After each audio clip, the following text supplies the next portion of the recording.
નમસ્કાર દર્શક મિત્રો, આપના લોકપ્રિય કાર્યક્રમ મહામંથનમાં આપનું સ્વાગત છે. હું છું સુદાન ગઢવી.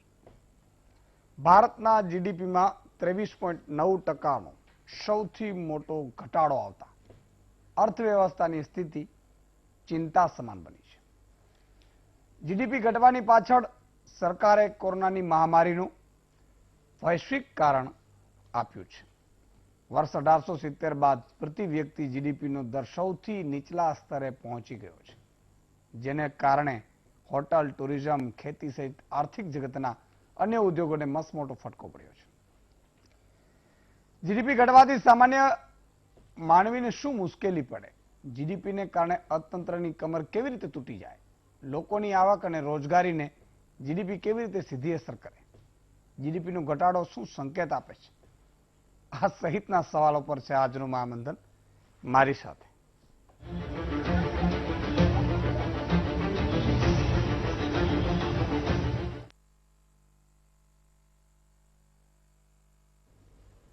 મિત્રો, વીટીવીની સામે તમે ગોઠવાઈ ગયા છો, મને પૂરો વિશ્વાસ છે. અને આજે જે ચર્ચા કરવી છે ખૂબ મોરચા ઉપર કરવી છે. GDP, gross domestic product. તમને એમ લાગતું કે સુધાને ભાઈ આવા અઘરું બધું વિષય છે. અઘરું નથી, થોડુંક હું બહુ સરળતાથી તમને સમજાવીશ કે આ જીડીપી શું છે. તમને કેમ ખબર પડે ખબર છે? આમ તમારા ખિસ્સાની જ વાત હોય, પણ આપણે સમજાય નહીં ને આપણે શું કરીએ કે પાકિસ્તાનને મારી નાખજો, ચીનને મારી નાખજો. પણ આપણે એમ કહીએ કે ભાઈ કપાસ છે એ ચીનને આપણે બંધ થશે એટલે કપાસ નિકાસ ત્યાં નહીં થાય, ભાવ તળિયે બેસી જાય. તો એમ આપણા ઘર ઉપર આવે છે? ના ના, તો ચીનની વ્યવસ્થા બરોબર કરવા. આ વાત હું આપણે સમજાવવા માંગુ છું દેશી ભાષામાં. ઘણા લોકો ખબર છે એમને પોતાને કાંઈ ખબર ન હોય ને દેશ પ્રેમના નામે જે હલાવતા હોય ગાડી, પછી આપણે કહીએ કે દેશ પ્રેમમાં તમારું આ બધું થોડુંક લૂંટાઈ જવાનું છે એમ. ઓ તો ઉભા રહ્યો, મારે વિચારવું પડશે. એટલે પહેલા તો તમને એમ લાગશે કે જીડીપી ને આ બધું શું એમ, પણ જીડીપી થી કયા સેક્ટરમાંથી લેવામાં આવે છે એટલે હું આપણે થોડુંક સમજાવવાની કોશિશ કરીશ કે જીડીપી છે એ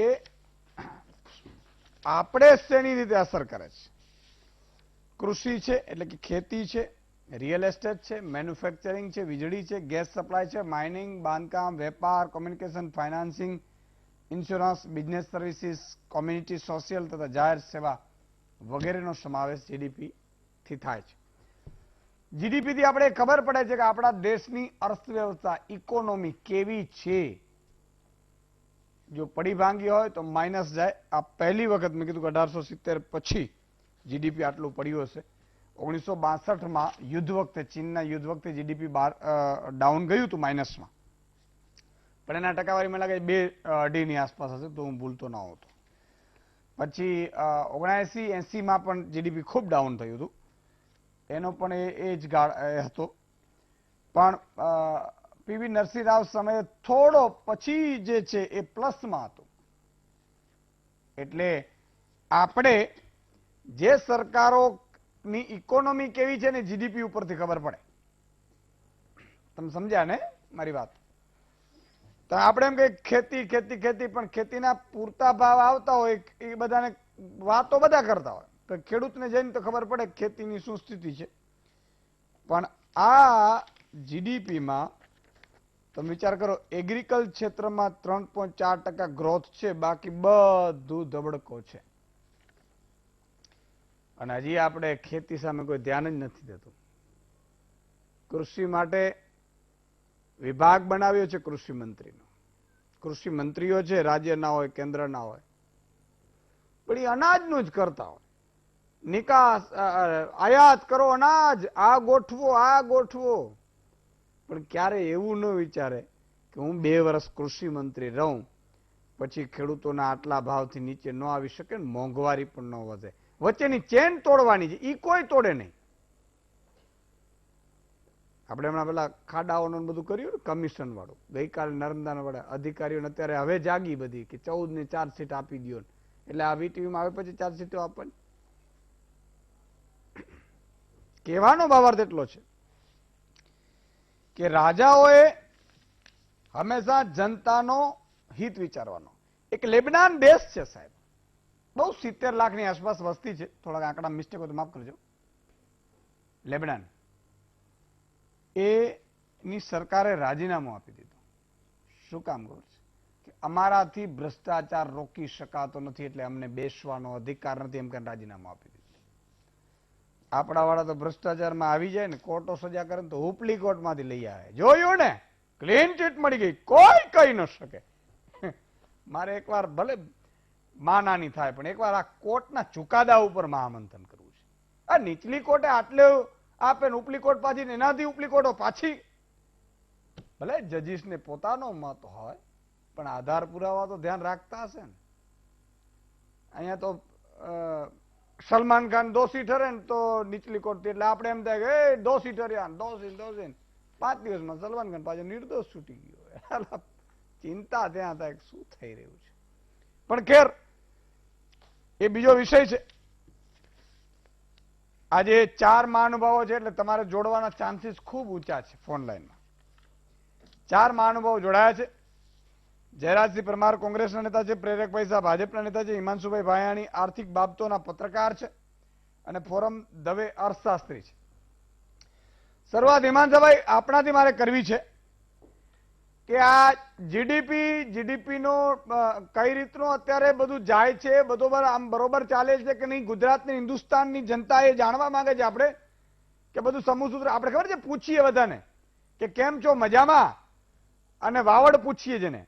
હવે લોકોને આ ખબર ન હોય બધું આમ બરોબર ચાલતું હોય, એટલે આપણે એમ થાય બધું બરોબર ચાલે છે, પણ આ બરોબર ચાલે છે કે નહીં એ વાવડ દેશના શું છે, એમ દેશના વાવડ શું છે હિમાંશુભાઈ?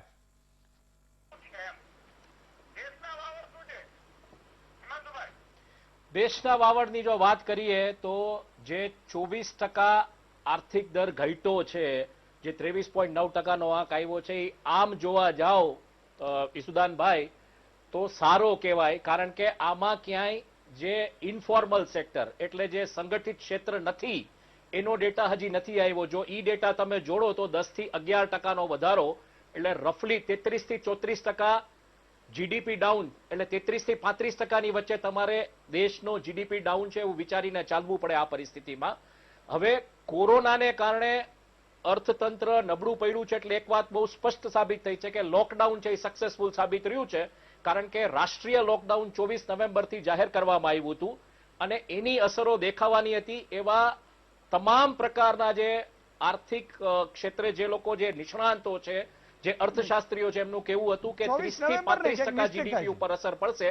પણ આ 24%નો આંકડો આમ એકંદરે જોવા જાવ તો એક 24 માર્ચ હશે.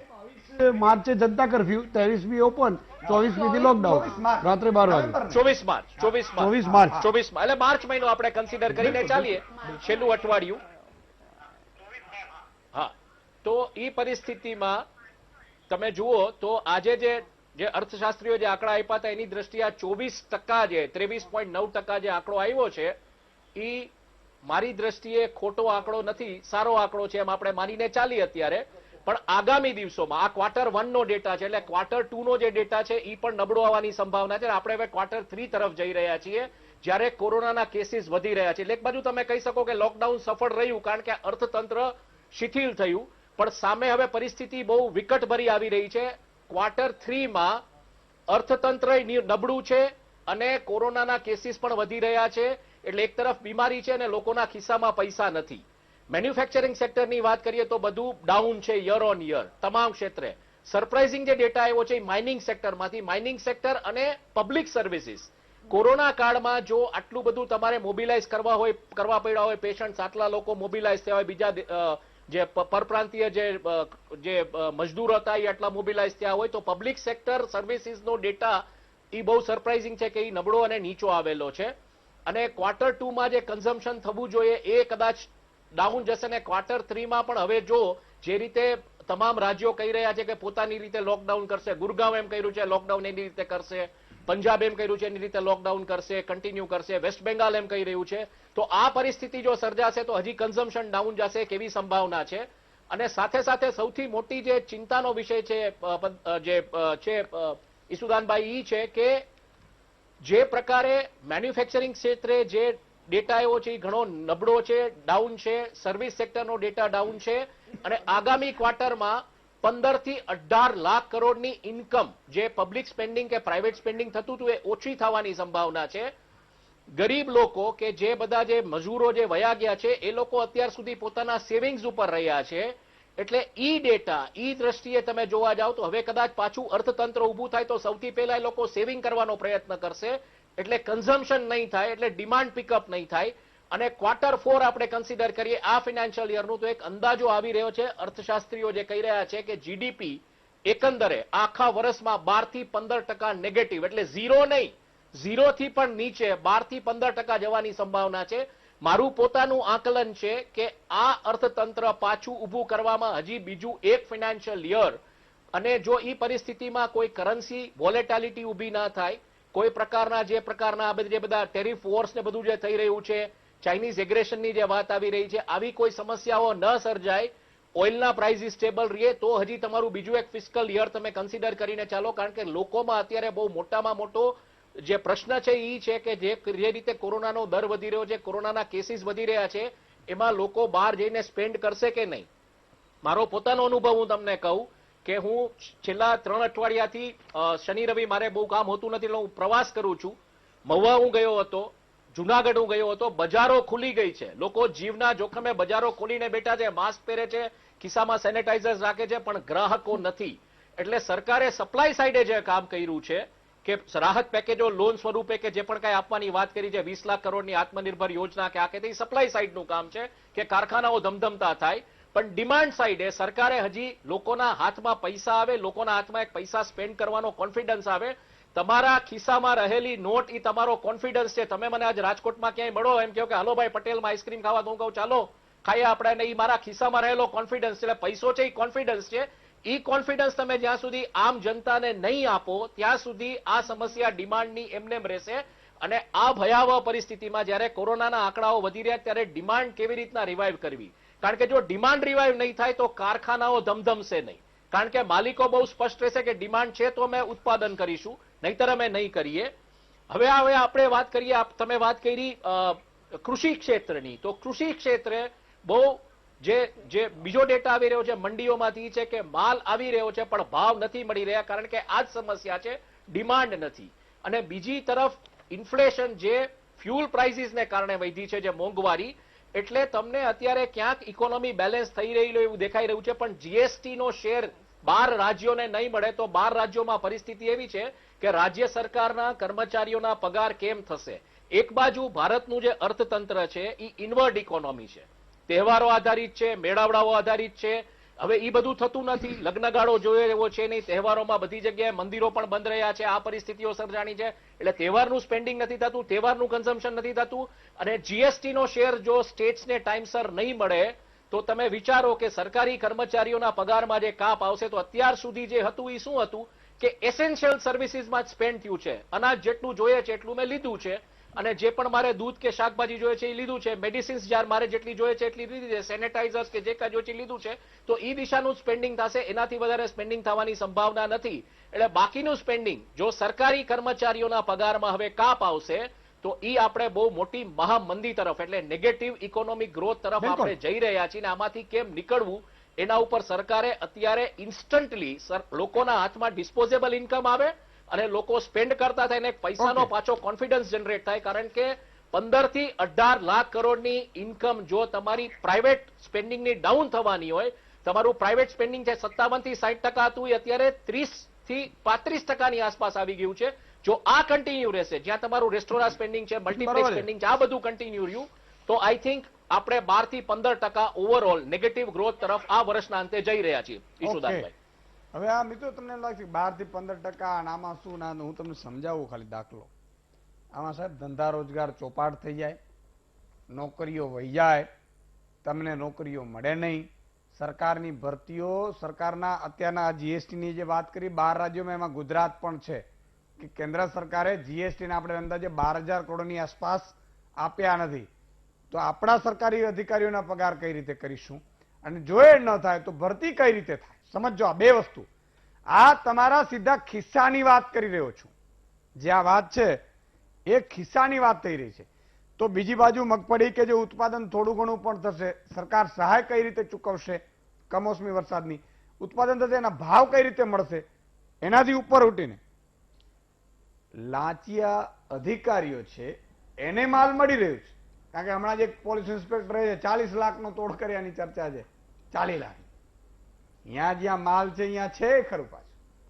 એટલે આવકની અસમાનતા ઊભી થશે.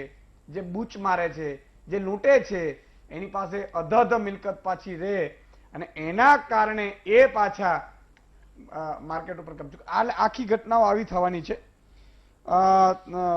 ફોરમમેન તમારી પાસે આવવા માંગુ છું. જીડીપી ઐતિહાસિક નીચે સપાટીએ ગયું છે. કોરોનાને કારણે માત્ર ગયું છે એવું તો હશે જ, કારણ કે લોકડાઉન સફળ છે. પણ માર્ચનો જ્યારે કોરોના લોકડાઉન લાગુ તો 24 માર્ચથી પડ્યું છે. એ પહેલાને પણ જ્યારે આવ્યું ત્યારે પણ આપણું જીડીપી સતત ઘટતું આવ્યું છે. શું આ બધું આમ બરોબર છે ઇકોનોમીમાં? હા, એક વાત સાચી છે કે જીડીપી ઘટ્યું છે અને આપણું જે 2019નું લાસ્ટ ક્વાર્ટર હતું, ફોર્થ ક્વાર્ટર, એમાં બી જીડીપી 3%ની આસપાસ હતું. હવે એક સરસ કમ્પેરિઝન આજકાલ બહુ બધા ન્યૂઝપેપરમાં કેવી રીતના ચાલી રહી છે કે ભાઈ ડેવલપ કન્ટ્રીઝનું જીડીપી આટલું જ ઘટ્યું, કેમ આપણા ભારત દેશનું જીડીપી આટલું બધું ઘટી ગયું. તો સૌથી પહેલા એ વસ્તુ બહુ શાંતિથી સમજવાની જરૂર છે કે આપણો ફર્સ્ટ ક્વાર્ટર શરૂ થાય છે એપ્રિલથી. એપ્રિલથી શરૂ થઈને જૂન આપણો ફર્સ્ટ ક્વાર્ટર છે. એટલે એની કમ્પેરિઝન તમે બાકી બધા દેશો જે સેકન્ડ ક્વાર્ટર છે, જેમ કે તમે યુએસએ ની વાત કરો કે તમે યુકે ની વાત કરો, તો એ બધાનો સેકન્ડ ક્વાર્ટર ચાલી રહ્યો છે અત્યારના. એટલે એ કમ્પેરિઝન કરવી શક્ય નથી, પહેલી વસ્તુ. બીજું એ છે કે એ લોકો ક્વાર્ટર ટુ ક્વાર્ટર, એટલે ફર્સ્ટ ક્વાર્ટરમાં કેટલું હતું જીડીપી, એટલે કે માર્ચ સુધી, અને માર્ચ પછી સેકન્ડ ક્વાર્ટર એમનો શરૂ થાય છે. તો ફર્સ્ટ ક્વાર્ટરથી સેકન્ડ ક્વાર્ટરમાં જીડીપી કેવી રીતના હતું એ કમ્પેરિઝન કરીને, જેમ કે યુએસનો એક આંકડો છે કે ભાઈ યુએસનો જીડીપી આ જે ડ્યુરેશન છે એપ્રિલથી જૂન, એમાં ખાલી 9.5% જ ઘટ્યો.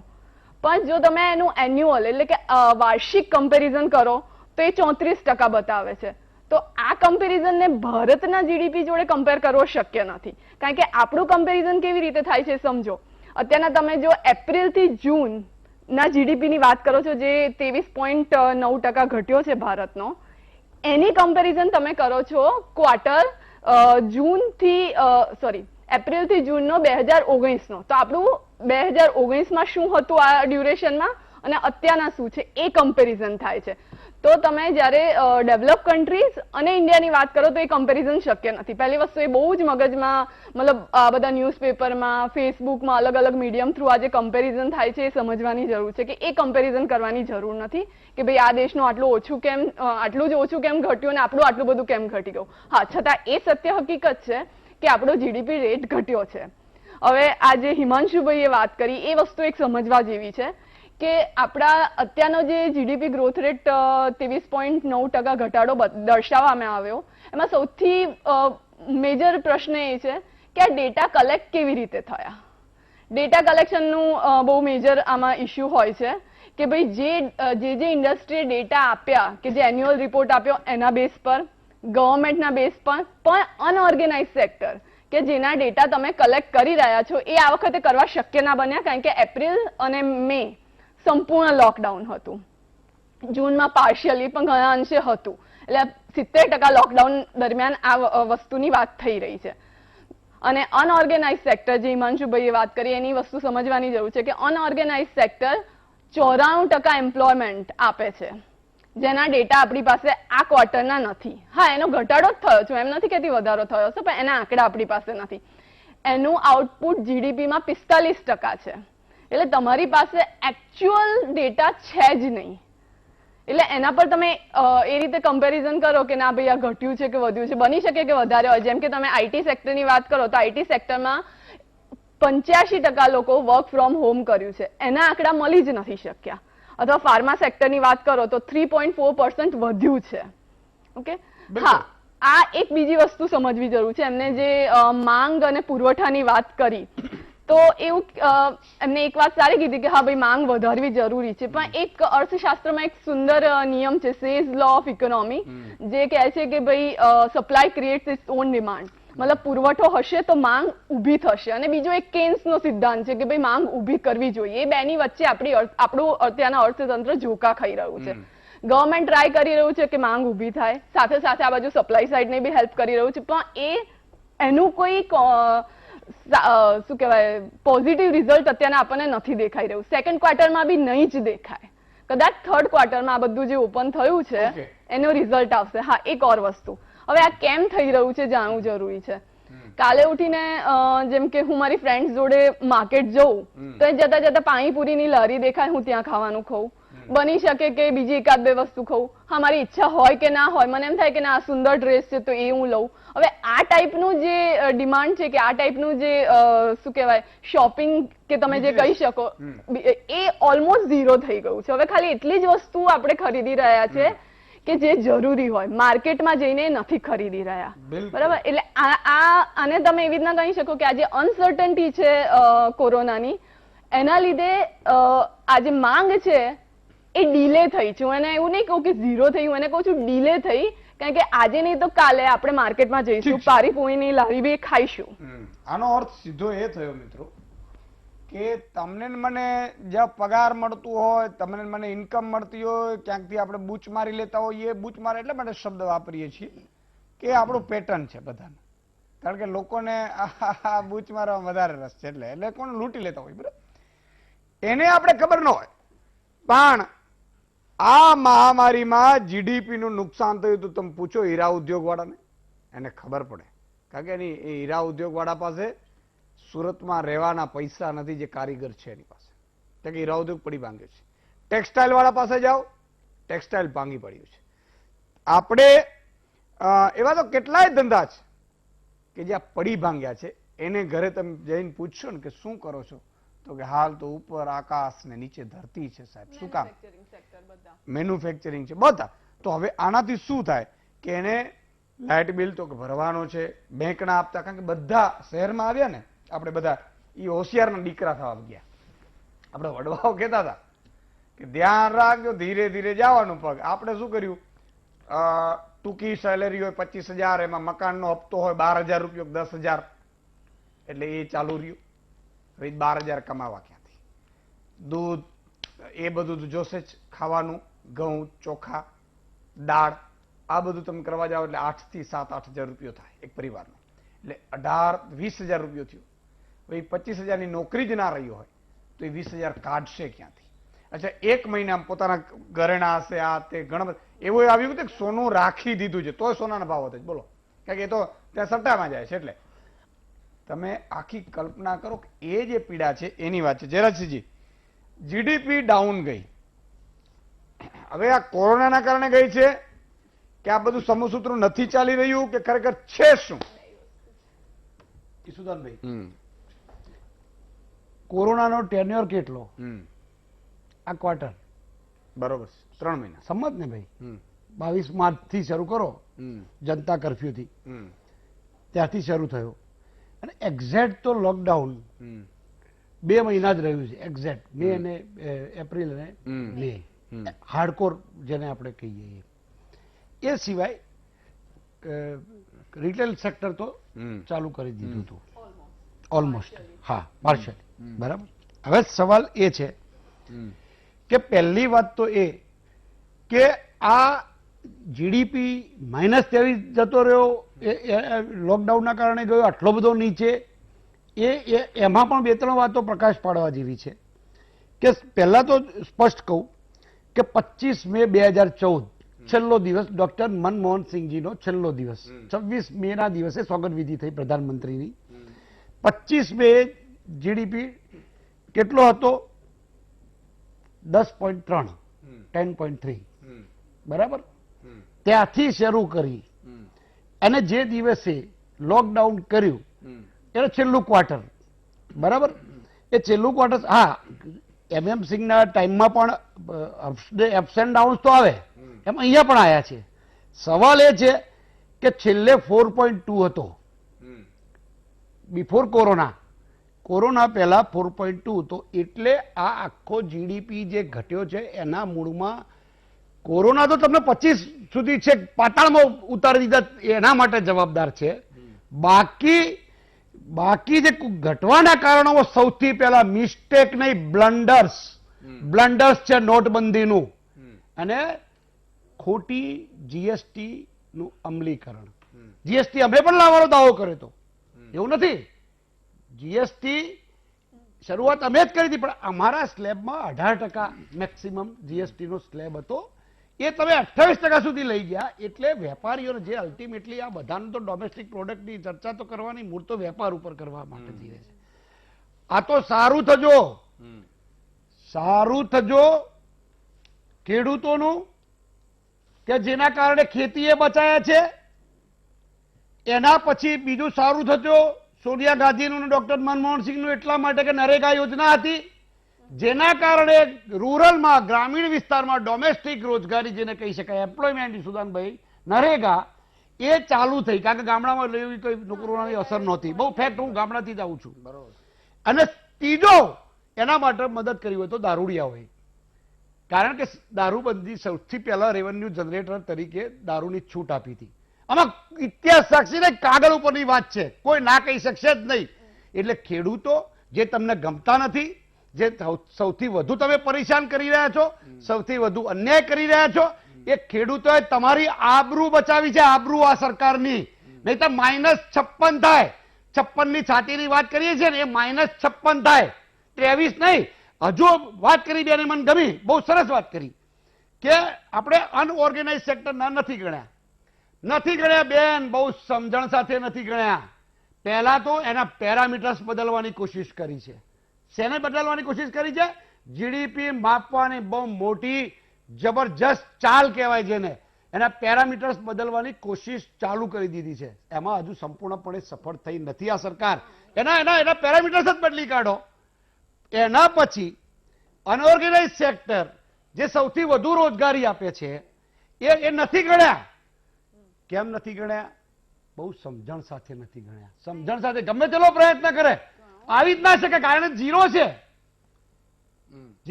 લોકડાઉનમાં સ્ટ્રિક્ટલી બંધ હતું ભાઈ. એમને તો ખવડાવવાનું, જીવાડવાના પ્રશ્નો હતા. This is fact. કોઈ ગમે તેવો દુનિયાનો કોઈ અર્થશાસ્ત્રી આ વાતને એને જસ્ટિફાય ન કરી શકે. એટલા માટે ન કરી શકે કારણ બહુ સમજણ સાથે એને ગણવામાં આવ્યો નથી. અને જો એને પર્સન્ટેજ વાઇઝ રેશિયોમાં ગણવામાં આવ્યો હોત તો પર્સન્ટેજમાં 0 આવે અને એ 50 ક્રોસ કરી જાત. -50, 56 સુધી જતું રહેશે. 56 ની છાતીની વાત કરું છું એટલે આંકડો 56 બોલું છું, મેં કાઢ્યો નથી, પણ -56 સુધી જાય. એટલા માટે હવે ખબર પડી કે જીભ ચલાવી અને દેશ ચલાવવો એમાં બહુ ફરક છે ભાઈ. જીભ ચલાવવાથી દેશ ન ચાલે, સમજી લેવાનું બહુ.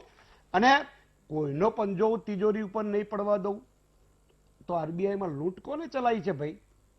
આ તિજોરી એટલે કઈ? પ્રજાની તિજોરી કઈ? બેંકો. અને બેંકની તિજોરી કઈ? તો આરબીઆઈ.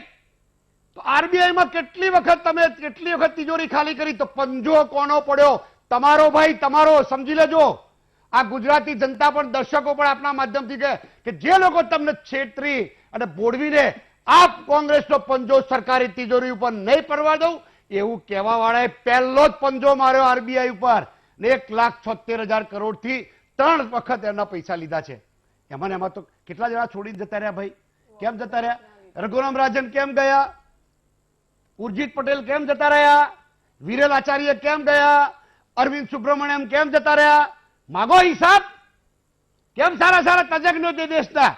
અને એમ સરકાર ના ચાલે ભાઈ. અમે ગમે તે આખી દુનિયાની અંદર, વિશ્વમાં હિમાંશુભાઈ બી બેઠા છે, વિશ્વમાં જયારે મંદી ચાલતી હતી ત્યારે એ મંદીમાં બચાવવા વાળા, એટલા માટે કે તજજ્ઞોને પણ તમારે કામ લેવું પડે. મને બધું આવડે, ભાષણો ઠોકવાથી ના થાય ભાઈ, સમજી લેવાની જરૂર છે. એટલા માટે કે ડોક્ટર મનમોહનસિંહ, પી ચિદમ્બરમ, જયરામ રમેશ, શશી થરૂર, મોન્ટેસિંહ આહલુવાલિયા, રઘુરામ રાજન, અનેક તજજ્ઞો જેમનું કામ માત્ર આ દેશની ઇકોનોમી ઉપર સતત ધ્યાન રાખવાનું, રાજકીય હિલચાલ ઉપર નહીં. અને એવા તો ઘણા બધા, તમે સાક્ષી મહારાજોથી, સાધ્વી પ્રજ્ઞા અને સાધ્વી પ્રાચીઓ, એનાથી યોગી આદિત્યનાથોથી ના ઇકોનોમી સુધરે ભાઈ. મરણ પથારીએ ખાટલે પડી જાય, ઓક્સિજન પર મૂકવી પડે ઇકોનોમીને. કારણ કે સાક્ષી મહારાજોથી ના સુધરે, આદિત્યનાથોથી ના સુધરે આ ઇકોનોમી. એ તમારી પાસે પણ હતા, ભારતીય જનતા પાર્ટી પાસે પણ હતા. યશવંત સિન્હા હતા, કાઢી મૂક્યા. અરવિંદ સુબ્રમણ્યમ કાઢી મૂક્યા, વિરલાચાર્ય કાઢી મૂક્યા. કેમ?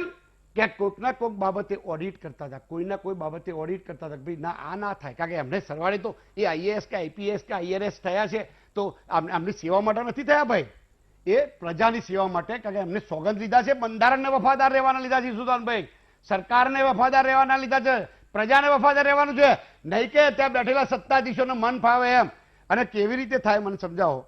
તમે ભૂતાનને 10,000 કરોડના આપી દો, તમે મંગોલિયામાં 7,000 કરોડ આપી દો, બાંગ્લાદેશમાં 15,000 કરોડની જાફતો ઉડાડો, સખાવતો કરો, એના પછી તમે નેપાળમાં 7,000 કરોડ. કહેવાય છે કે ઝાડા થયા હોય ડાયરિયા એટલે શંખ ના ફૂંકાય. આ આપણી ઇકોનોમીના સાહેબને ઝાડા થયા છે અને શંખ ફૂંકે છે. એ શંખ ફૂંકવાના કારણે આ દેશની ઇકોનોમી મરણ પથારીએ છે, મરણ તોલ ફટકો માર્યો. અને હાર્વર્ડની જરૂર નથી. યાદ કરો મોદી સાહેબ જયારે મુખ્યમંત્રી હતા એટલે હાર્વર્ડની જરૂર નથી, હાર્ડવર્કની જરૂર છે. એટલે આ ભાઈ હાર્વર્ડ હતો એટલે તો 10 પહોંચ્યું હતું, હાર્ડવર્કમાં -23 પહોંચી ગયા, -50 પહોંચવાનો છો, યાદ રાખજો. એટલે આ દેશની જનતાએ, ગુજરાતની જનતાએ આ સમજવાની જરૂર છે. આમાં બહુ આંકડાઓની જરૂર નથી.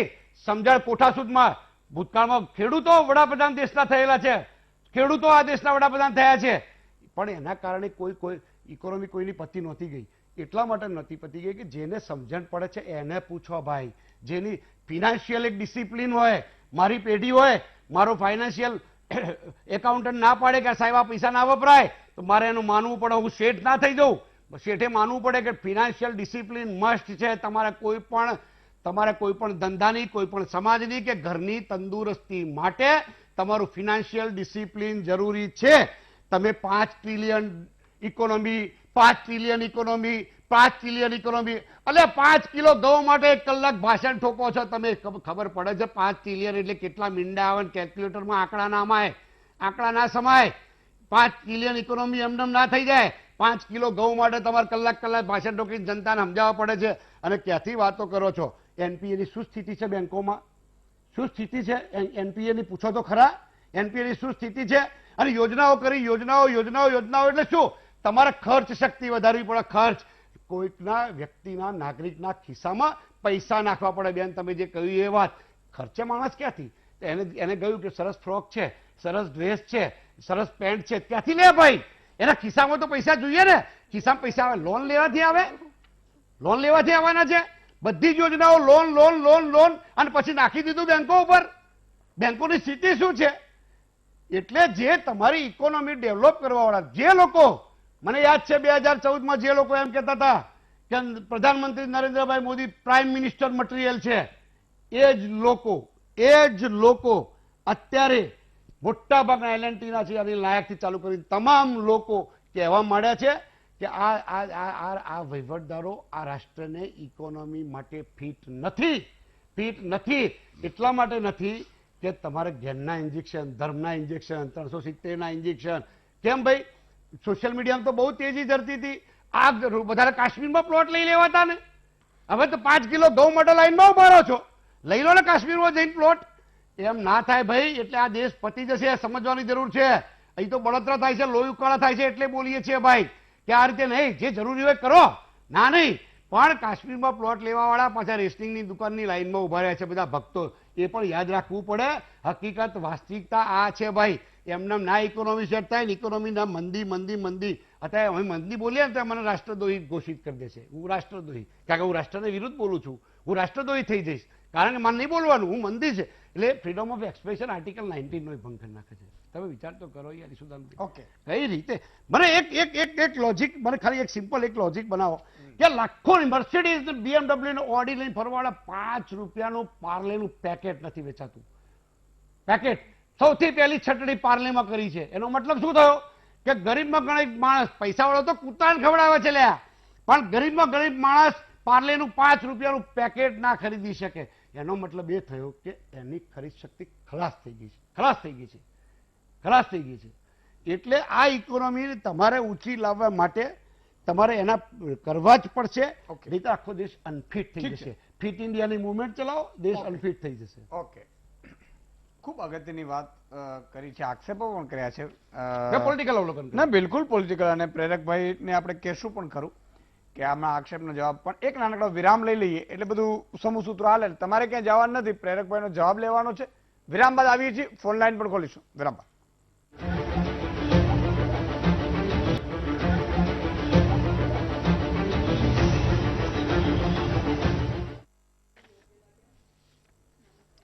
વિરામ બાદ દર્શક મિત્રો ફરીથી આપનું સ્વાગત છે.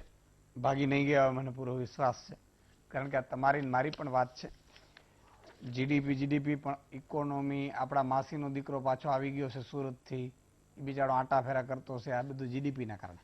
ખ્યાલ આવ્યો ને? એટલે તમે આ બહુ વાઇડલી આમ ખબર ન પડે ઘણાને, પણ એ ખબર ત્યારે પડે કે જ્યારે એ ઉપર. હા, એ તો આપણો ભાવેશ છે, એ રખડે છે બિચારો, એ રખડે છે, એ આમ રખડે છે. પ્રેરકભાઈ શું કહેશો? આપણે જયરાજભાઈને 12 મિનિટનો સમય આપ્યો હતો. હું એટલી આશા રાખું કે મને બી એટલો અનઇન્ટરપ્ટેડ સમય મળે. આપણા બધા જ પેનલિસ્ટોએ જીડીપીની વાત કરી. હવે જીડીપી જુઓ તો તમે બે રીતે જોઈ શકાય. એક આપણે વૈશ્વિક તમારે જોવું પડે અને બીજું ડોમેસ્ટિક જોવું પડે. અને આ બંનેની કમ્પેરિઝન આપણે એટલા માટે કરવી પડે કે અત્યારે જે જીઓ ઇકોનોમિક કન્ડિશન છે એમાં એકબીજા દેશો એકબીજા જોડે કનેક્ટેડ છે.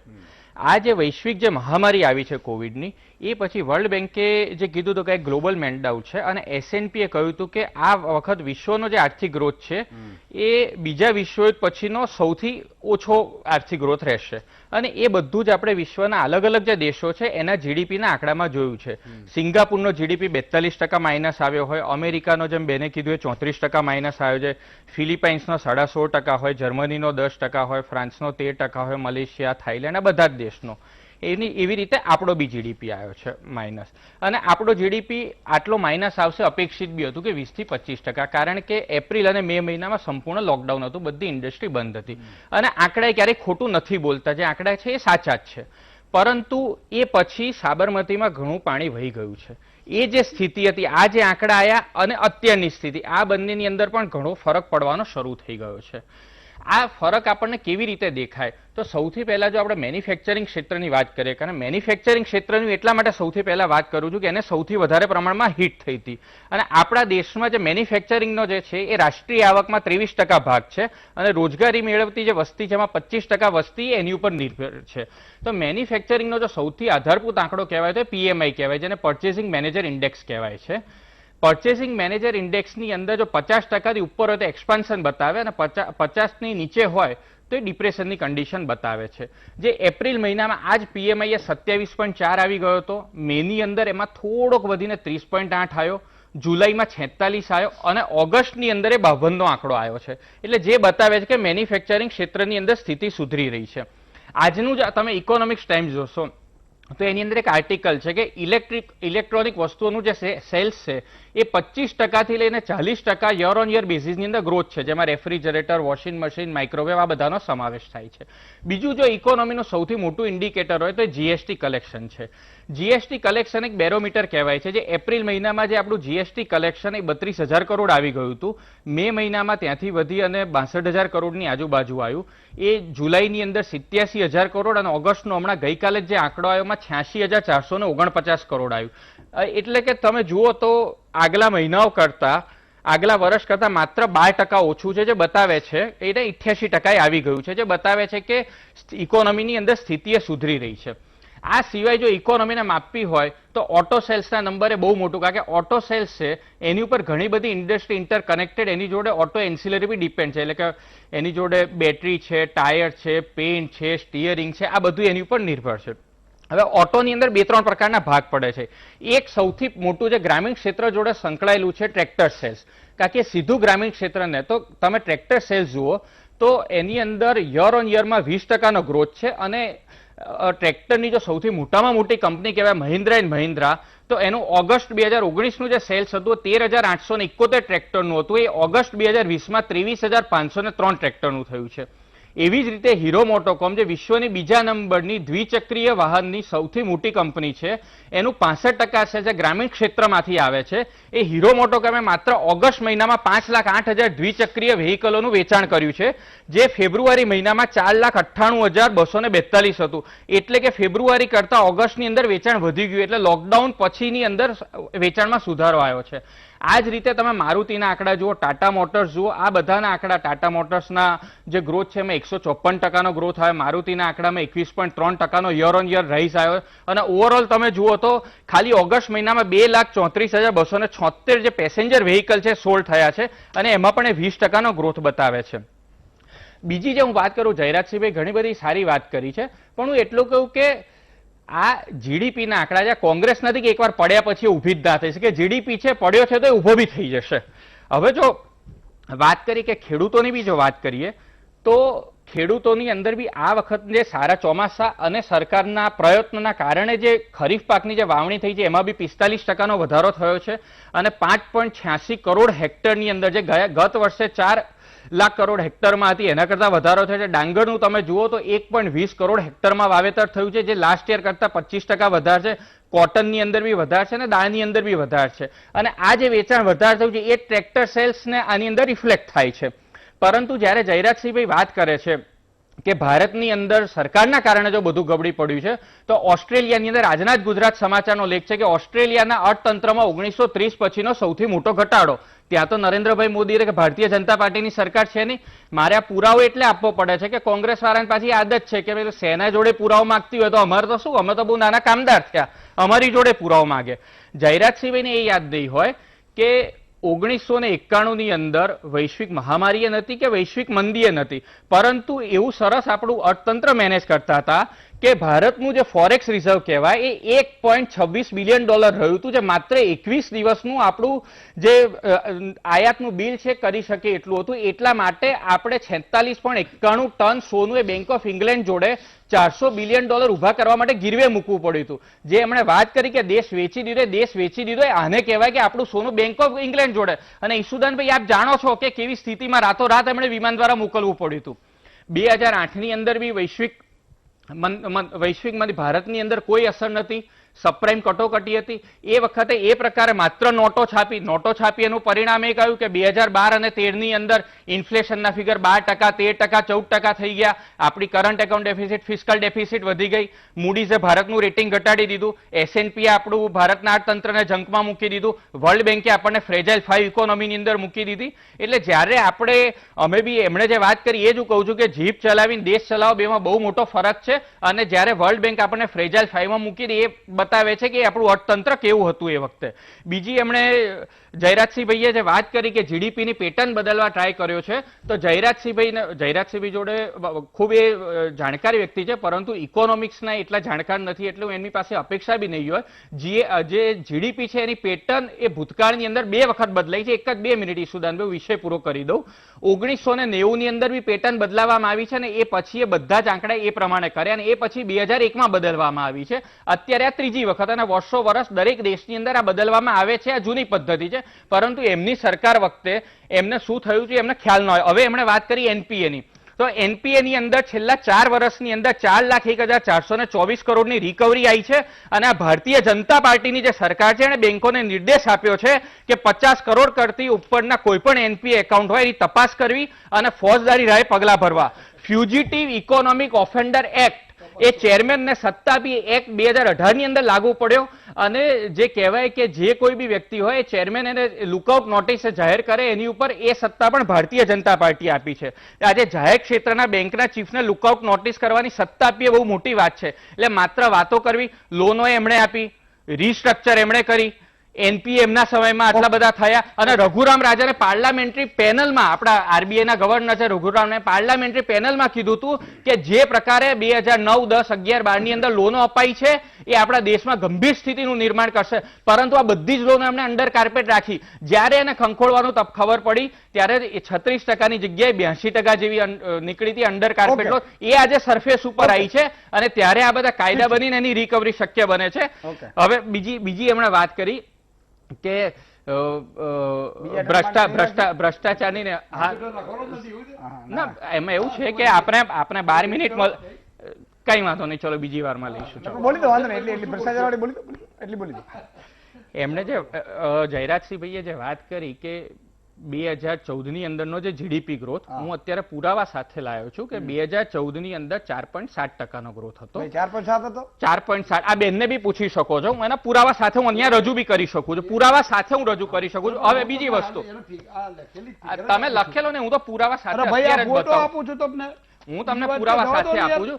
બીજી જયરાજસિંહ જ્યારે ઈસુદાનભાઈ તમને ખ્યાલ હશે કે આ સરકારમાં 4.7%નો 8% ગ્રોથ આવ્યો ત્યારે આ લોકો જે એના આંકડા છે એની રિલાયબિલિટી ઉપર શંકા કુશંકા કરતા હતા. એટલે આંકડા જ્યારે એમને અનુકૂળ આવે છે ત્યારે માને છે, આંકડા નથી આવતા એમને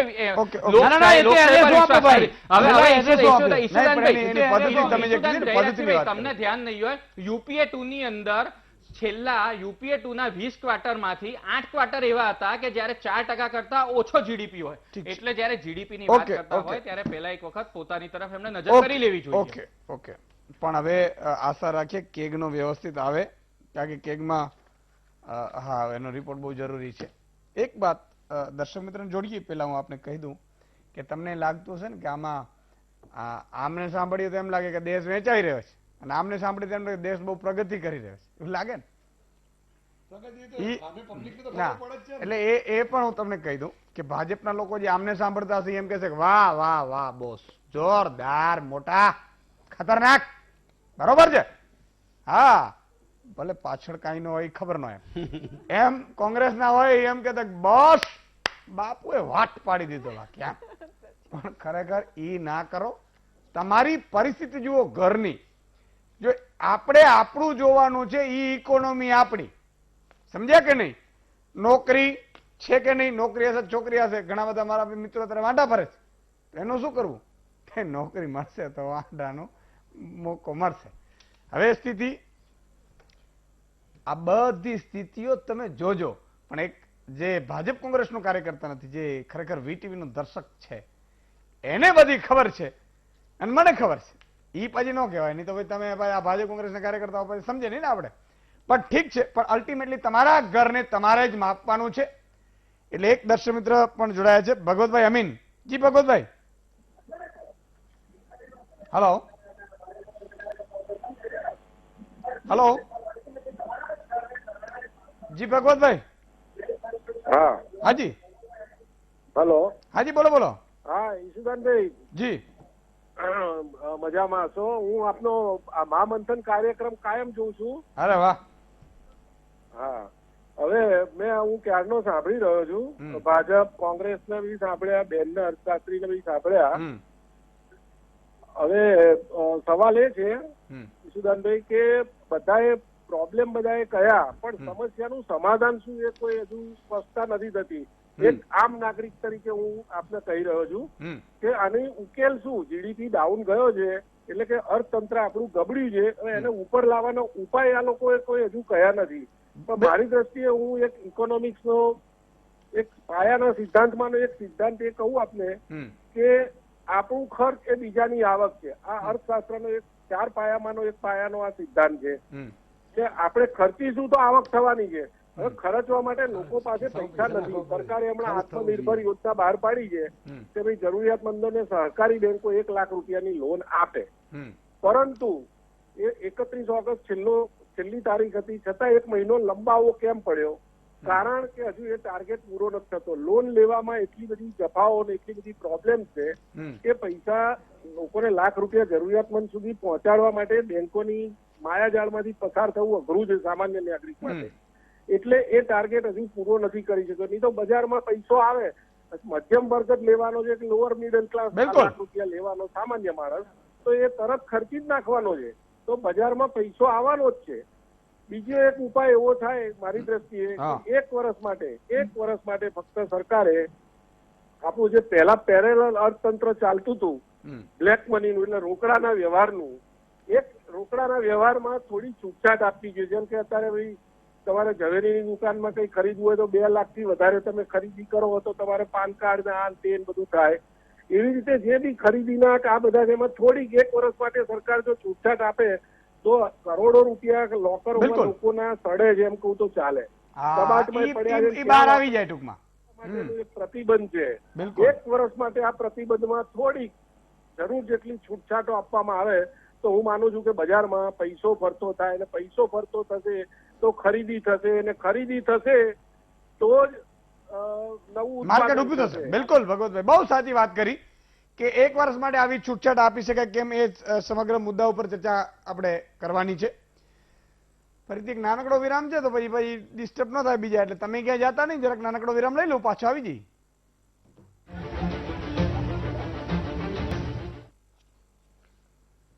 વિરામ બાદ દર્શક મિત્રો ફરીથી આપનું સ્વાગત છે. એકાદ દર્શક મિત્ર લઈ લેવા જી. વિરેનભાઈ પોરબંદર થી જોડાયા છે. જી વિરેનભાઈ. હા, જય માતાજી ભાઈ. જય માતાજી. હા, હું તો જાજા વર્ષ ત્યાં તમને આ ફોન કરજો પણ લાગે છે લાગ્યો છે. આજે લાગ્યો. હા, હું આમ રાજી થઈ ગયો કે ના વાહ મારા ઈશુભાઈ વાત કરવાની મળી રહી છે. વાહ રે વાહ. હું રોજે રોજ આ તમારો મહામંથન કાર્યક્રમ જોઉં છું. અરે વાહ. મારે આ ભાજપના કાર્યકર ને બે બેઠા છે ને એને મારે પૂછવું છે. હમણાં મારા વાઇફ ને ઠકરાર હોસ્પિટલમાં નોકરી કરતા હતા, 15 વર્ષ ત્યાં નોકરી કરતા હતા, એને હમણાં છૂટા કરી દીધા. 5 લેડીઝ ને છૂટા કર્યા છે. 5 લેડીઝ ને? હા, 5 લેડીઝ ને 1 જેન્ટ્સ. બરાબર. નર્સમાં હતા? હા, નર્સિંગમાં હતા. 15 વર્ષ ત્યાં નોકરી કરતા હતા. પ્રાઇવેટ હોસ્પિટલ છે ને? હા, ના, ખાનગી આપડા ટ્રસ્ટની હોસ્પિટલ. ટ્રસ્ટની હોસ્પિટલો. હા. બોલો. 2 મહિનામાં એને 29 તારીખે કીધું કે 1 જૂન થી ના આવતા તમે. 1 જૂન થી. અને આવી તો કેટલી નોકરીઓ ગઈ હશે. હા, અને એની ઉપર અમારે એને ઘર હાલતું હતું. બરાબર. અને એક બેન હતા એની અપંગ હતા જરાક, એની ઉપર એનું ઘર હાલતી. 24 કલાક અત્યારે બીજે નોકરી કરે છે. 24 કલાક નોકરી કરે છે. બેન અપંગ છે, એના મા બાપ ને બધું એના ભાઈ જરાક ઓલો માનસિક છે, એની ઉપર એનું ઘર હાલે છે આખું. એની નોકરી માંથી છૂટા કરી દીધા. 24 કલાક નોકરી એટલે શું કે. વિરેનભાઈ ખૂબ ખૂબ આભાર. આ જે હું કહી રહ્યો છું ને, મારે વાત કરવી છે, હું તમે જરાક મને ટાઈમ દો થોડો ભાઈ.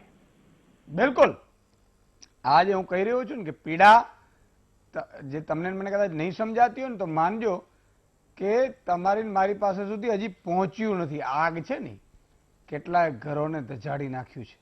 અને આપણે, હું તો અપીલ કરું છું, આ સારું થયું કે મંત્રી ધારાસભ્યોને 30% કાપ્યા. હું કહીશ કે મોટા અધિકારીઓને 30% કાપી લો. સાથે સાથે મારી અપીલ એ પણ છે કે હમણાં કોઈ ભાજપ કોંગ્રેસ કાર્યકર્તાઓ રેલીઓમાં ખર્ચો કેટલો થતો હશે.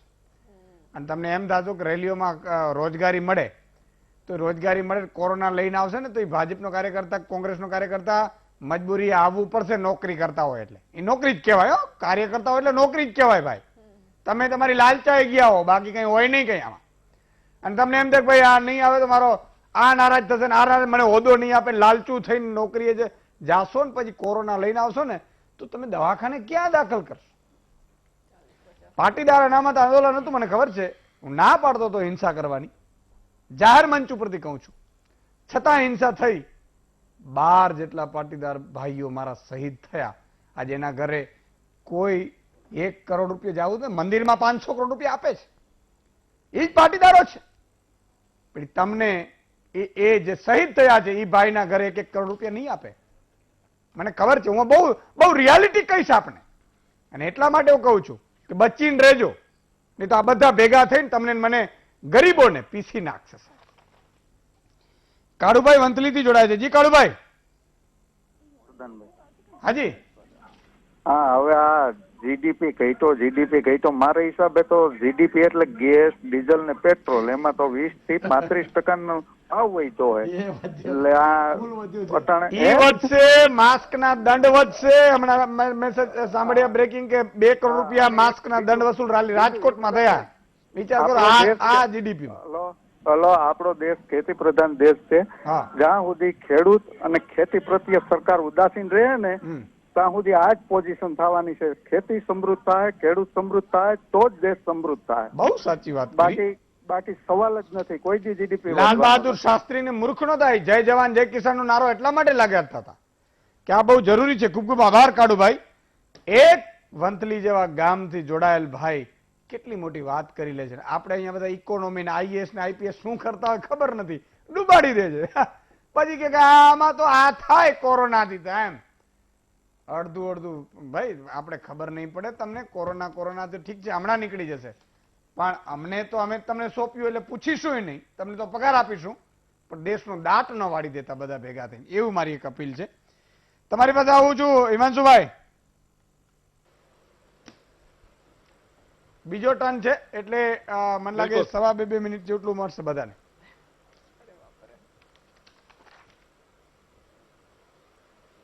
શ્યોર.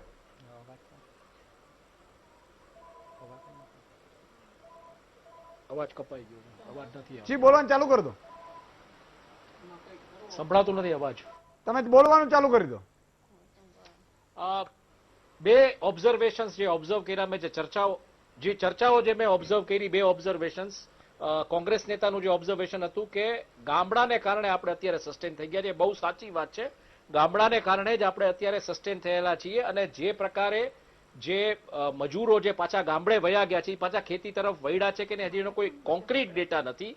પણ એક મોટી સમસ્યા જે ગામડાઓમાં સર્જાની છે એ શું છે હું તમને કહું કે જે મજૂરો શહેરોમાંથી ગામડામાં ગયા છે એ જે પૈસા ગામડે મોકલતા હતા, જે રેમિટન્સ સિસ્ટમને એમનું જે કન્ઝમ્પશન હતું એ પણ ડાઉન જોવામાં આવ્યું છે. હવે એ મજૂરો પાછા શહેરોમાં આવશે તો એમની સૌથી મોટી જરૂરિયાત પૈસા બચાવવાની હશે, પૈસા ખર્ચવાની નહીં હોય. એટલે આ દિશામાં સરકાર ડિમાન્ડ કેવી રીતના રિવાઇવ કરશે એ જોવું પડશે.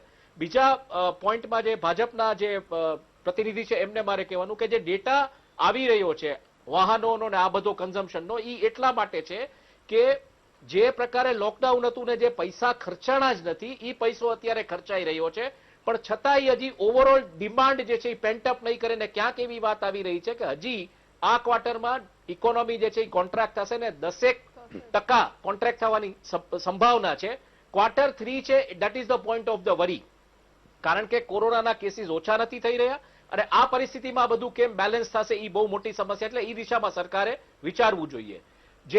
જે મિત્રોના જે કોલ આવ્યા હતા એ કોલમાંથી હું એક વસ્તુ લેવા માંગુ છું, અને આઈ મીન બે વસ્તુ લેવા માંગુ છું. એક મહત્વનો મુદ્દો કે ખેતી પ્રધાન દેશ છીએ અને ખેતીની દિશામાં જો વિચારીએ, આ એક મોકો છે ખરેખર આ સરકાર પાસે કે એગ્રીકલ્ચર બેઝ ઇકોનોમીને કેવી રીતના લઈ જાવ. એક ખાલી બેઝિક એક્ઝામ્પલ હું તમને આપું કે આજે જે નાના કેન્દ્રો જે હતા, જે હટાણાના કેન્દ્રો જે ખતમ થઈ રહ્યા છે, આજુબાજુના ગામડામાંથી જે હટાણા થતા હતા, તમે ગામડામાં રહ્યા છો તમને ખબર છે હટાણા એટલે શું છે. હવે ઈ દિશામાં તમે માની લો કે એક આઈસ્ક્રીમ પ્લાન્ટ કે ચિલર પ્લાન્ટ નાખો તો કેટલા લોકોને રોજગારી મળશે, કેટલું પશુપાલન ચાલશે, ડેરી ઉદ્યોગ કેવો વિકસશે. એટલે આ દિશામાં સરકારે વિચારવું જોઈએ, કારણ કે આપણે આઈસ્ક્રીમના કન્ઝમ્પશનમાં આપણે વર્લ્ડમાં હજી જોઈએ એવા પર કેપિટા કન્ઝમ્પશનમાં આપણે નથી. આપણું કન્ઝમ્પશન ઘણા રાષ્ટ્રો કરતા પાછળ છે. આ એક વાત. અને મહત્વની વાત જે છે કે આ ડિમાન્ડ રિવાઇવ આખું આ રિવાઇવ કેવી રીતના કરશો. એક દર્શક મિત્ર એવું પૂછ્યું કે આનું સોલ્યુશન નથી મળતું.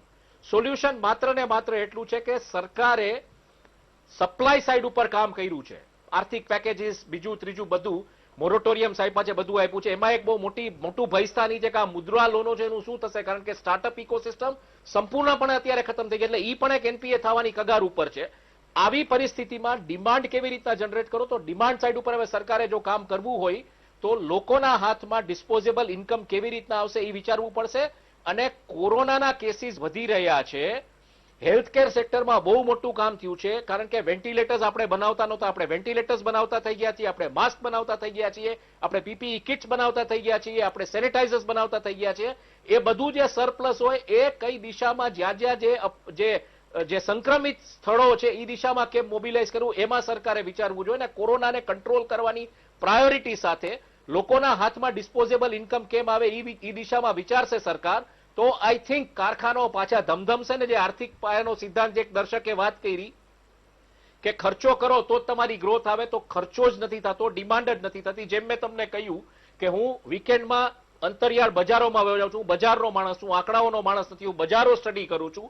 જૂની બજારો, જુનાગઢના વિસ્તારમાં જૂની બજારોમાં હું ફર્યો, મહુવામાં હું જૂની બજારોમાં ફર્યો. દુકાનો ખુલ્લી છે, ગ્રાહકો નથી. માણસો પોતાના જીવના જોખમે ધંધો કરી રહ્યા છે. કોરોના વધી રહ્યો છે, સંક્રમણ વધી રહ્યું છે, લોકો ધંધો કરી રહ્યા છે, ગ્રાહકો નથી. ગ્રાહકોને પાછા બજારમાં કેમ લઈ આવવા, પૈસાને પાછો રોલ કેમ કરવો માર્કેટમાં, પૈસો કેવી રીતના રોલિંગમાં આવે, કેવી રીતના સર્ક્યુલેશનમાં આવે. નોટબંધીના સમયથી આ અસર થઈ છે, કારણ કે તમે જે પૈસા હતા, જે કરન્સી હતી તમે લઈ લીધી. અત્યારે એક નવો ડેટા જે આરબીઆઈ પ્રમાણે આવ્યો છે એમાં 2000 ની નોટો તો પ્રિન્ટ જ નથી થતી. એટલે એક વસ્તુ તમે સમજો કે એ પ્રકારનું કન્ઝમ્પશન અત્યારે થઈ જ નથી રહ્યું. એટલે તમારે આ કન્ઝમ્પશન કેવી રીતના કરવું, કોરોના કેવી રીતના કંટ્રોલ કરવો, કારણ કે અત્યારે બંને મોરચે સરકાર એ લડવાનું છે, આર્થિક મોરચે અને કોરોનાને કંટ્રોલ કરવાના મોરચે. ને બંને વસ્તુ અત્યારે તમને હેરાન કરી રહી છે. જો આ દિશામાં વ્યવસ્થિત પગલા નહીં લેવાય તો તમારું રાષ્ટ્ર બીમાર હશે અને તમારા ખિસ્સામાં પૈસા પણ નહીં હોય. એટલે આ બહુ ગંભીર સમસ્યા છે અને કેવી રીતના એડ્રેસ કરવું એ માત્ર ને માત્ર લોકોના હાથમાં ડિસ્પોઝેબલ ઇન્કમ અને જે સંક્રમિત જે સેન્ટર્સ છે ત્યાં કોરોનાની સામગ્રી ને કોરોના કેરના કેમ મેજર્સ લેવા એ જ દિશામાં સરકારે વિચારવું જોઈએ. તો આઈ થિંક પબ્લિક સ્પેન્ડિંગ એ સરકારનું વધશે. ઠીક છે ફોરમબેન ઉકેલ. બહુ સરસ વાત કરી અમને હિમાંશુભાઈએ કે ભાઈ સપ્લાય સાઇડ પર જ સરકાર ભાર આપી રહી છે, પણ એને તમે અલગ રીતે બી જોઈ શકો છો કે સપ્લાય સાઇડ પર ભાર આપી રહી છે. જો મેન્યુફેક્ચરિંગ સેક્ટર કે જે સૌથી ડાઉન થયું છે 39%, જો ત્યાં કંઈક વધારો કરવામાં આવે તો લોકો પાસે કદાચ સેલેરી આવે, પૈસા આવશે તો ખરીદ શક્તિ વધવી જોઈએ, પણ કેમ નથી વધતી એનો સૌથી મોટું કારણ છે ડર. લોકો બજારમાં જતા ડરે છે. એટલે આ વસ્તુ, આ જે ચેન્જ છે એમાં જે ડર ને અનસર્ટનિટી છે ત્યાં વર્ક કરવાની જરૂર છે સરકારે.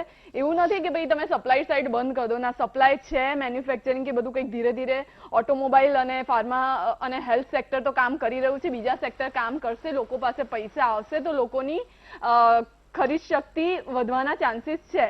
પણ છતાંય નથી વધી રહ્યું કારણ કે બહુ જ બધી અનસર્ટનિટી. હું અહીંયા જઈશ તો મને કોરોના થશે, હું અહીંયા આમ હાથ અડાડીશ તો આ થશે, જો માસ્ક, એટલે આ જે ડર છે એ મતલબ આનું રિઝલ્ટ નહીં આવે ત્યાં સુધી એ ડર હાવી રહેવાનો. એટલે એટલું ઇઝીલી આ સપ્લાય ને ડિમાન્ડ ચેન નહીં ક્રિએટ થાય. બીજી એક વસ્તુ મારે ખાસ ઇમ્પોર્ટન્ટ કહેવી હતી કે તમે હાઈ એન્ડ મેન્યુફેક્ચરિંગ કે જ્યાં મેક્સિમમ લોકોની સહાયતાથી મેન્યુફેક્ચરિંગ થઈ રહ્યું છે એ ઓલમોસ્ટ ઝીરો થઈ ગયું હતું, જે હવે શરૂ થઈ રહ્યું છે. પરંતુ છતાં બી એમાં આત્મનિર્ભરની જે વાત કરી તો આત્મનિર્ભરમાં પ્રશ્ન એ થાય છે કે લોકો ખરેખર એટલા સ્કિલ ડેવલપમેન્ટ દ્વારા એટલા સક્ષમ છે કે કરી શકે. અને તમે જ્યારે આત્મનિર્ભરની વાત કરો, વાત સુંદર છે, પણ જ્યારે તમે એને એપ્લિકેશનમાં મૂકો તો એ ફક્ત તમે એને ઇમ્પોર્ટ સબસ્ટિટ્યુશન, મતલબ જે આયાત આવી છે એની અવેજીમાં ખાલી વસ્તુઓને પેદા કરવી છે કે કઈ ઇનોવેશન ને રિસર્ચમાં સૌથી ઓછું ઇન્વેસ્ટમેન્ટ હોય છે કોઈ બી ગવર્મેન્ટ હોય, તો એના દ્વારા એક્સપોર્ટ ક્રિએશન કરવા માંગે છે. એક પ્રશ્ન છે જેનો હજુ 100% સોલ્યુશન નથી આપવામાં આવ્યું. બીજી વાત એગ્રીકલ્ચરની આમને કીધી, મારે ફરી વાત કરવી છે કે હા, એગ્રીકલ્ચરે અને ગામડાઓએ આપણને બચાયા, કારણ કે એગ્રીકલ્ચરમાં જે સપ્લાય ચેઇન છે એ ઇન્ડસ્ટ્રીની સપ્લાય ચેઇન બ્રેક થઈ છે, પણ નોર્મલી જે સપ્લાય ચેઇન છે એગ્રીકલ્ચરની એ સર્વાઈવ કરી ગઈ છે લોકડાઉનમાં. એ દરેક રિસેશનમાં સર્વાઈવ કરી છે. તો ગામડાઓને સ્વનિર્ભર બનાવવા, અત્યારના ગામડાઓ સ્વનિર્ભર નથી.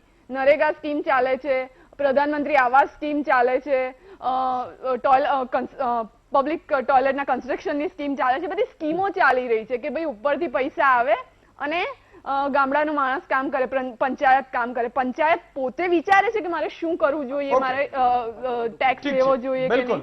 તો ગામડાઓ સ્વનિર્ભર આવી રીતે થશે કે પંચાયત પોતે વિચારવાનું શરૂ કરે કે ગામડાની વાત આવી એટલે યાદ આવ્યું મનરેગા યોજના, પણ એમાં પણ કૌભાંડ છે. હું કાલે લગભગ એ મનરેગા યોજનાનું કરપ્શન પાર્ટ તો દરેક જગ્યાએ એ કરપ્શન પાર્ટને પણ આ ગુજરાતની જનતાએ વીટીવી ઉપર જેટલો વિશ્વાસ મૂક્યો છે એટલે મારે આ કૌભાંડીઓને પણ બહાર પાડવા પડશે. મને તો શું વિચાર આવે ખબર, આમાંથી 15 દિવસમાં નીકળી જવાય એવો મને વિચાર આવે. બોલો, આ બધી મુશ્કેલીમાં નીકળી જાવ. નરેગા આવે લોકો નહીં, નરેગા બનેગા કઈ નહીં. સરદાર પટેલની જેમ કરવું પડે. સરદાર પટેલે રજવાડાઓ 562 ભેગા કર્યા હતા. ઈસુદાન, એક બેનની વાતમાં એક સમર્થન મારે આપવું છે. બેનની વાતમાં એક સમર્થન મારે આપવું છે. બેને જે વાત કરી એમાં એક સમર્થન મારે આપવું છે કે લોકો અત્યારે સ્પેન્ડિંગ કરવા માટે બી શું કામ રહ્યા છે. હું તમને એક એક્ઝામ્પલ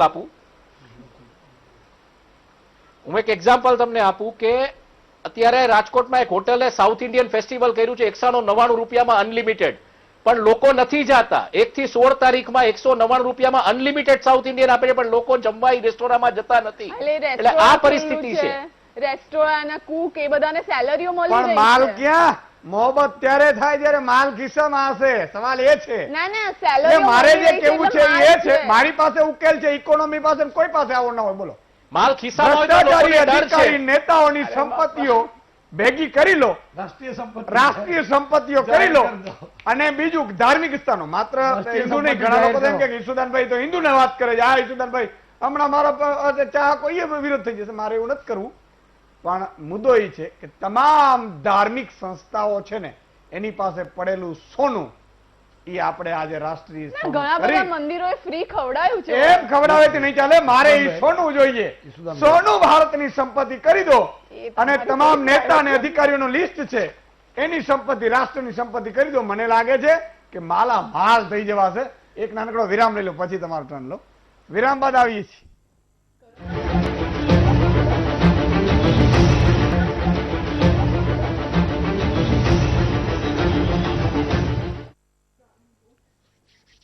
વિરામ બાદ દર્શક મિત્રો ફરીથી આપનું સ્વાગત છે. હવે તો બહુ સમય સંક્ષિપ્તનો છે, પણ છતાં એકાદ દર્શક મિત્ર લઈ જસપાલભાઈ પાદરાથી જોડાય છે. જી જસપાલભાઈ. ઈસુદાનભાઈ જી હવે કહેવાનું એ છે કે તમારો પ્રોગ્રામ જોઈને આપણે ઇન્સ્પાયર થયેલા છે, બધી વાત સાચી, પણ કહેવાનો મતલબ એ કે મોદી સાહેબ જયા તેથી તો કામ તો સારું જ છે, પણ અમુક મુદ્દાઓમાં વિપક્ષ પણ સાથ આપતું નહીં, કહેવાનો મતલબ એ. તો વિપક્ષે પણ થોડું પ્લસ માઇનસ જોવું જોઈએ, કહેવાનો મતલબ સમજ્યા તમે? એટલે ટૂંકમાં મોદી સાહેબ કરે એ કરવા દેવાનું ટૂંકમાં. કરવા તો દેવાનું, વાત સાચી, નો ડાઉટ. સમજો કે આ તમે હોત બોલ્યા કે સોનું ખાલી મંદિરોનું લેવાનું, પણ મસ્જિદોનું હોત તેવું પડે ને. બિલકુલ એ સાથ આપવું પડે તમારે. જસપાલભાઈ ખૂબ ખૂબ આભાર. ગુલાબ હુસેન જોડાયા છે વાઘોડિયાથી. જી ભાઈ. હા હા ગુલામભાઈ. હવે ઈસુદાનભાઈ તમને મારા બહુ બહુ અભિનંદન. Thank you. હા હવે મારો એક પ્રશ્ન છે. મારો એક પ્રશ્ન છે કે આજે કોરોના છે એ ગામડામાં તો કોઈ પબ્લિક મરતી જ નથી. દવાખાનામાં લઈ જાય તો દવાખાનામાં મરી જાય, બરાબર. ગામડામાં ના, ગામડામાં હજી ઘૂસ્યો હવે છે, એવું નથી કે મરતી નથી. ઘણા લોકો બિચારા એક્સપાયર થયા છે, પણ ઘૂસ્યો છે. ખૂબ ખૂબ આભાર. તમારો મુદ્દો છે એ નોટ છે. જરાજસિંહજી સંક્ષિપ્તમાં બંને મહાનુભાવ. ઈસુદાનભાઈ, પહેલા તો મારા પરમ મિત્ર પ્રેરકભાઈ વાત કરતા હતા કે બેંકોની લોનો આલી, તો ઇકોનોમિસ્ટનો દાવો કરે છે, એમની એટલી ખબર નથી કે લોન બેંકે તો લોન આપવા માટે જ હોય છે. બેંકો સેવિંગ કરીને જે બેંકમાં મૂકવાવાળા લોકો છે, ગ્રાહકો, એના પૈસા ક્યાંથી લાવવાના છે? એના ઘેરથી લાવવાના છે મેનેજરો? એ તો લોન આપવી જ પડે, અને લોન આપે તો જ આ દેશની ઇકોનોમી ચાલે ને બેંકો ચાલે ભાઈ. એટલે પહેલા તો આપણું જ્ઞાન વધારો, નંબર 1. નંબર 2, અમે વાત કરીએ છીએ ને તમારા વિજય માલ્યાઓ અને મોદીઓ ભાગી ગયા, નીરવ મોદીને એમની વાત કરીએ છીએ ભાઈ. સેફ પેસેજ આપ્યો, તમે અમને રોકી ના શક્યા. તમારી નાદારી ત્યાં છે. એનપીએ એટલે થવા ગયું છે, કેટલું થયું છે એનપીએ એની ચર્ચા કરો, અને એની રિકવરી છે એની જવાબ આપો. તમારા વાતમાં એકે તમારી નીતિનો ઉલ્લેખ થયો નથી ભાઈ. તમે વાત કરો છો, તમે બેઝ રેટ સુધારી દીધો છે, ચીટિંગ કર્યું છે.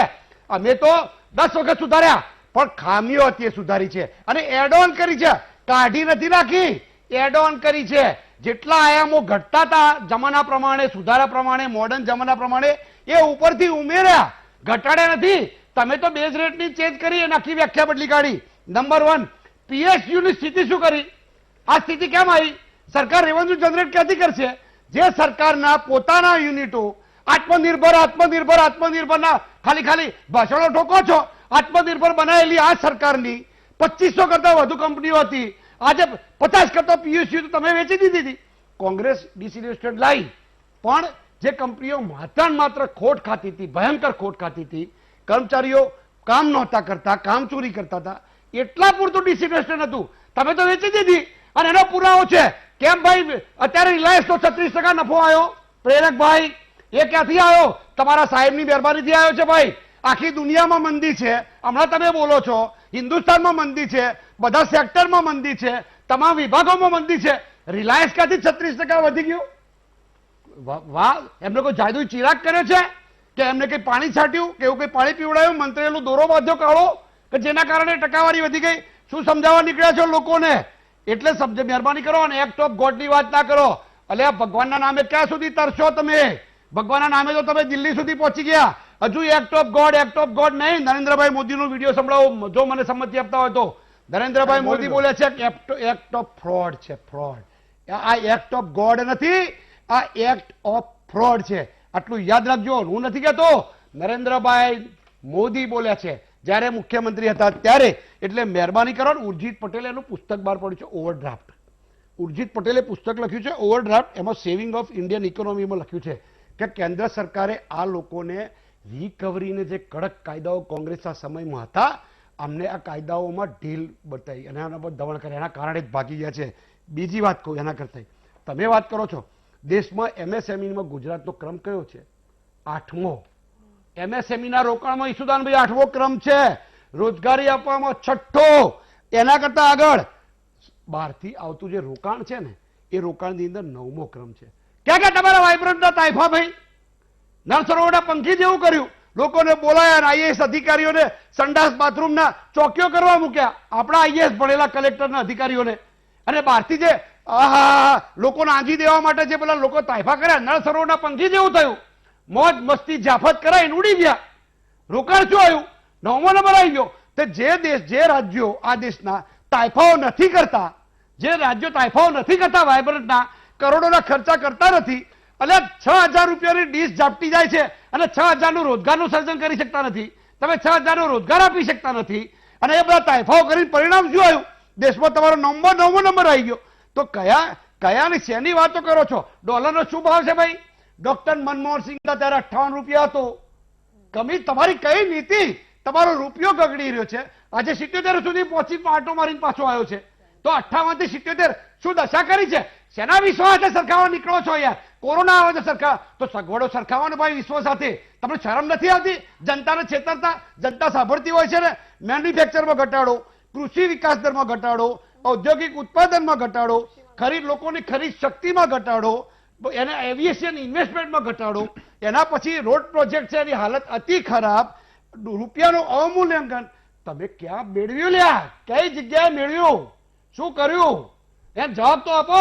તમારી પાસે ખાલી તાઇફાઓ છે ભાઈ, કોઈ નીતિઓ નથી. તમારી આખી વાતમાં પ્રેરકભાઈ ક્યાંય તમારી નીતિ નથી, તમારી કોઈ સજ્જડ કારણ નથી. માત્ર કોરોનાથી એક્ટ ઓફ ગોડ થી નહીં ચાલે ભાઈ. એટલે મહેરબાની કરો અને આ દેશને બચાવવા માટે છોડી દો જલ્દી ભાગો છત્તા છોડી. કારણ કે આ દેશ પતી જશે. કારો સુધારો. અને પછી વાત કરો છો વિપક્ષની. વિપક્ષ તો કે છે, વિપક્ષ તો ક્યાં સાંભળો છો? એટલે તમે આ તમારા સૌથી મોટું ગાણપણ કોણ કે છે? કોણ કે છે? સુબ્રમણ્યમ સ્વામી કે એમના સંસદ સભ્ય રાજ્યસભાના ભારતીય જનતા પાર્ટીના રાજ્યસભાના સાંસદ સુબ્રમણ્યમ સ્વામી શું કે છે? જીએસટી મોટામાં મોટું બ્લન્ડર છે, ગાણપણ છે. કોણ કે છે નોટબંધી? આ કોણ કે છે? એમના જ માણસો. તો તમે એટલે એટલા હોશિયાર છો, બાકીના બધા ઘાસ ખાય છે એવું સમજો છો તમે? મહેરબાની કરો ભાઈ, મહેરબાની કરો. અને હજી સાચી નીતિઓ લોકોને આપો, લોકોને બધી ખબર પડે છે. એક કારણ તો બતાવો તમારું. 2 કરોડ લોકોની નોકરીઓ જતી રહી, તમને ખબર પડે છે? અનઓર્ગેનાઇઝ સેક્ટરની નોકરીઓ ઘણી છે કોઈ દિવસ? ખાલી આંકડા લઈને બેસી જાવ છો વેબસાઇટ ઉપર. અને તમારી વેબસાઇટ તો તમારી પોતાના મોસ્પીની ministry of statistic and programme ઇમ્પ્લિમેન્ટેશનની મોસ્પીની એનએસએસઓ અને એનએસઓ ના રિપોર્ટ વાંચો. રિપોર્ટ ઇકોનોમિક્સની જરૂર નથી, મારા પ્રોફેસર થવા જરૂર નથી. મારે કુદરતે કોઠા સૂઝ આપી છે. આમ દેખાય છે નજરની સામે, ઘટના સામે. ખાવા બિસ્કિટ ના હોય તો ના જ હોય ભાઈ. ભૂખ્યા પેટે ભક્તિ ના થાય, ભૂખ્યા પેટે મંદિર આગળ પડે, પેટમાં ના થાય ભાઈ. સમજણ હોવી જોઈએ. ખાલી સારી વાતો કરવાથી ના થાય માય ડિયર બ્રધર. એટલે તમારા નીતિઓ બતાવવી પડે, રેમેડીઝ આપવી પડે. જે હિમાંશુભાઈએ વાત કરીએ કે તમારે કઈ રીતે આગળ જવું છે. તો તમારે મનરેગા કેમ? તમે તો નિષ્ફળ ઇમારત ગણાવતા હતા મનરેગાને ભાઈ. તો કેમ બજેટ વધારવું પડ્યું? એ મનરેગા તો તમારી આબરૂ બચાવી છે અત્યારે. એ ગામડા ગમતા નથી, તમારે તો શહેરો તરફ પૂછો છો. તમે એકે તમારું કામમાં આવે છે? તમારો રિવરફ્રન્ટ કોઈ કોરોના કામમાં આવ્યો? તે ખાટલા પાથર્યા રિવરફ્રન્ટમાં? એક જાજરૂમાં કે બાથરૂમ સંડાસ બનાયા એમાં ખાટલા પાથર્યા? અલ્યા અમારી બનાવેલી એમ્સમાં તમારે દાખલ થવું પડે છે. અમારી બનાવેલી એમ્સમાં ખબર પડે છે.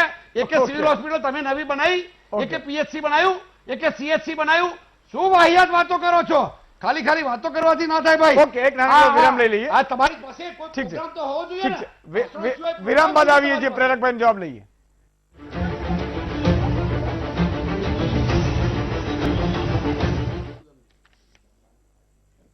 વિરામ બાદ દર્શક મિત્રો ફરીથી આપનું સ્વાગત છે. પ્રેરકભાઈ. જયરાજસિંહભાઈ ઘણી બધી વાત કરી. એમણે કહ્યું કે તમે ક્યાં એમ્સ બનાવી છે. એમ સૌથી પહેલા એમને કહી દઉં કે આ જ મંચ ઉપરથી ગ્યાસુદ્દીન શેખે એસવીપીના વખાણ કર્યા હતા. એ ભારતીય જનતા પાર્ટીના શાસનમાં બનેલી છે. 1998 પહેલા દેશની અંદર એક એમ્સ હતી અને એ બી કપૂરથલાના જે રાજ પરિવાર જે અમૃતા કૌર ખરા અહલુવાલિયા, એમણે પોતાની પ્રાઇવેટ સંપત્તિ તથા 100 એકર જમીન અને હિમાચલનો બંગલો વેચી અને આપી હતી એને રાષ્ટ્રીય સંપત્તિ બધી ઘોષિત કરી હતી. એટલે તમે બનાવેલી નથી. એ પહેલા માઇન્ડ વેલ તમે યાદ રાખો. અને નરેન્દ્રભાઈ મોદીએ ભારતીય જનતા પાર્ટીની સરકાર સરકારમાં 7 એમ્સ બની ચૂકી છે અને 8 બનવા ઉપર છે, એટલે 6 વર્ષની અંદર 15 એમ્સનું નિર્માણ ચાલે છે. હવે એમણે ગરીબ અને ખેડૂતોને વાત કરી, એમને સૌથી પહેલા હું વાત કરી દઉં, પૈસા આપવાની વાત કરે ત્યારે ડોક્ટર મનમોહન સિંહજી બોલ્યા હતા કે પૈસે પેડ પે નહીં ઉગતે. આ ઈસુદાનભાઈ આપને યાદ હશે, અને આ જ યુપીએની સરકાર હતી જ્યારે આયોજન પંચે ગરીબની વ્યાખ્યા બદલી કાઢી હતી અને 32 રૂપિયાથી વધુ કમાય તે ગરીબ ન કહેવાય એ વ્યાખ્યા કરનારું આ યુપીએ સરકાર હતી. અને એની ઉપર એ મીઠા ઉપર ઘા ભભરાવનારું કામ રાજ બબ્બર, ફારૂક અબ્દુલ્લા જેવાએ કર્યું હતું કે કહ્યું હતું 5 રૂપિયામાં પણ જમવાનું મળે છે, અને કરીને ગરીબોની મજાક ઉડાઈ હતી. અને ડોક્ટર રાહુલ ગાંધીજીએ શું કીધું હતું એ તો જયરાજસિંહભાઈને યાદ નહીં હોય, પણ હું યાદ દેવડાવું છું. ગરીબી એ તો મનની અવસ્થા છે, ગરીબી એ તો મનની અવસ્થા છે, પણ એ તો એમને યાદ ના હોય, કોંગ્રેસના છે. એટલે આ તો આ ભારતીય જનતા પાર્ટીની અને ગુજરાત સરકાર છે, એને જન્મથી લઈને મરણ સુધીની યોજના બનાવી છે. ગુજરાત સરકારની કાઠી કફન યોજના બી છે કે જે 2000 રૂપિયા મરણ થાય ત્યારે બી આપે છે. બાકી ડોક્ટર મનમોહન સિંહજીની સરકારમાં અંતિમ વિધિની ચીજો ઉપર બી સર્વિસ ટેક્સ લગાવવામાં આવ્યો હતો. હવે એમણે વાત કરી કે અમને દેશદ્રોહી કહેવામાં આવશે, અત્યારે અમે મંદી કહીશું તો અરે અમારે તમને દેશદ્રોહી કહેવાની જરૂર નથી.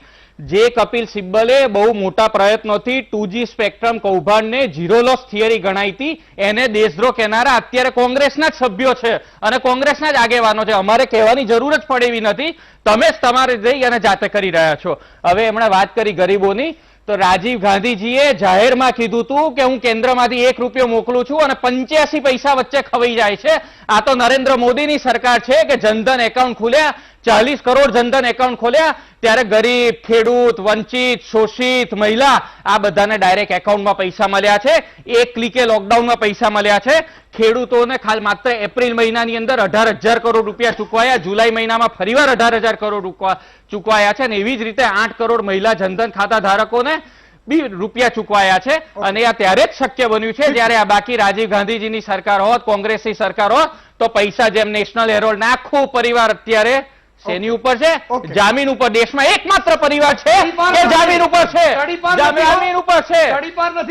અને પાછી તમને હરિયાણા અને રાજસ્થાનની જમીનો કોને આપી દીધી? એક પરિવારના જમીને આપી દીધી સસ્તા ભાવે ખેડૂતોની જમીન. એ ખેડૂતોની ચિંતા કરશે, એ પરિવાર ખેડૂતોની ચિંતા કરશે, એ ગાંધી પરિવાર ખેડૂતોની ચિંતા કરશે.